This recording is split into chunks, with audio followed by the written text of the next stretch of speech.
The Chronicle's newsroom buzzed with electricity. Sarah's expose had detonated across the city like dynamite. Politicians who once strutted with arrogance now cowered.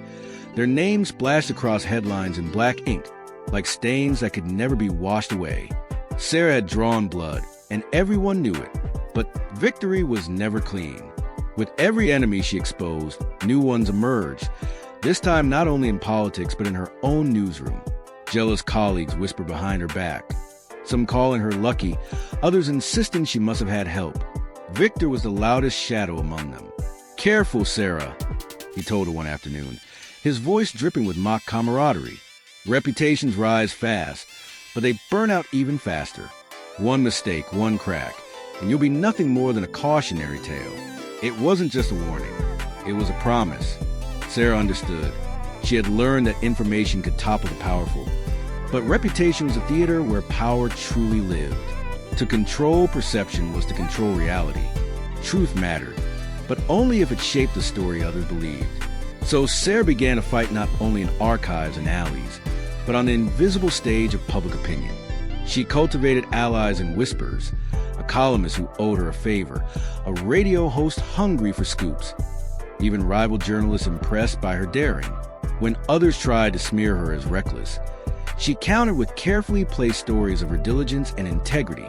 She fed the narrative, molding it like clay. At the same time, she studied her enemies. She noticed Victor's sudden absences, his nervous glances when certain sources appeared in the newsroom. She learned which editors he favored, and which in turns whispered about his shortcuts. Sarah didn't need to attack him directly. She simply let his own cracks widen. A rumor placed at the right moment was deadlier than a headline, and soon Victor stumbled. A small inaccuracy in one of his columns, barely noticeable, was magnified when Sarah quietly pointed it out to the right editor. Whispers spread. Victor slipping? Maybe he's past his prime. The shadow that once towered over her began to shrink. Sarah didn't celebrate. She knew reputation was a double-edged sword. Today it was her shield. Tomorrow it could be her executioner. But for now, she wielded it with precision, understanding that in the theater of shadows, perception itself was the sharpest weapon. Her journal entry that night was simple. Truth wins battles. Reputation wins wars. The city had grown quieter in the weeks that followed Sarah's last victory. Politicians no longer laughed quite as loudly in their private clubs, and the whispers in the Chronicle's newsroom carried her name like a warning and a legend at once. Sarah had learned to wield reputation as a weapon, and she had survived the shadow games of timing and whispers. Yet deep inside, she knew the greatest test still lay ahead. Victor had not disappeared. He had become more dangerous. A man who bleeds quietly is a man who plans. Sarah watched him from across the newsroom, his eyes sharper now, his smile colder. He had lost ground, yes, but not his hunger. And hunger in the hands of the ambitious could ignite firestorms. Then came the storm. A leaked document surfaced, a contract linking Sarah's expose to a shadowy benefactor. The pages implied she had not uncovered the scandal through pure grit and investigation, but had been fed the truth by someone with an agenda. The newsroom erupted in chaos. Colleagues who once praised her now eyed her with suspicion. Editors demanded explanations. Rival outlets sharpened their knives, eager to dismantle the myth of Sarah's independence. Victor's voice rose above the noise like a conductor of chaos. Truth is fragile, he told anyone who would listen. And Sarah's truth was never hers to begin with. For the first time, Sarah felt the ground tremble beneath her. She had fought with facts, with perception, with reputation. But now, all of it threatened to collapse under a single narrative, that she was nothing more than a pawn. That night, in the solitude of her apartment, Sarah read and reread the documents. They were clever forgeries, filled with enough truth to look real, but poisoned with lies. She realized something chilling. This was no longer just about politics or journalism.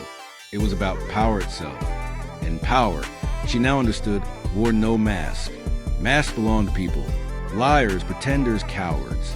But raw power did not need disguises. It revealed itself through control, through survival, through the ability to bend others to its will. Sarah could surrender, deny, or fight fire with fire. Instead, she chose something sharper: exposure. She traced the forged papers back to their origin, piecing together digital fingerprints, careless edits, and hidden watermarks. And there it was, the signature of Victor's ambition etched between the lines. When she walked into the newsroom the next morning, the tension was thick enough to choke on. Editors waited for her defense. Victor smirked from his desk, already savoring her downfall. But Sarah carried with her more than evidence. She carried clarity. She dropped the forged papers on the editor's desk, alongside her proof of their creation. "These," she said, her voice steady, "are not my sins. They are his." The silence that followed cracked like glass. Eyes shifted from Sarah to Victor. His smirk faltered. His mask, so carefully painted, slipped in front of everyone. In that moment, Sarah saw the truth Machiavelli had whispered across centuries. Power wears no mask. It cannot be forged or borrowed. It cannot be hidden behind illusions. It is earned by those who endure, who adapt, and who strike when others expect them to fall. Victor was escorted out by the end of the day, his shadow extinguished. Sarah remained, not untouched, not unscarred, but undefeated. That night, she wrote her final entry for this chapter of her life. Information shapes perception. Perception builds reputation. Reputation wins battles. But power, the raw, unmasked power to survive, wins a war. She closed the notebook, exhaled, and gazed out at the restless city. Somewhere in the darkness, new masks were being crafted, new games prepared. She knew her story was far from over. Sarah smiled faintly, whispering to herself like a vow to the night. Until next time.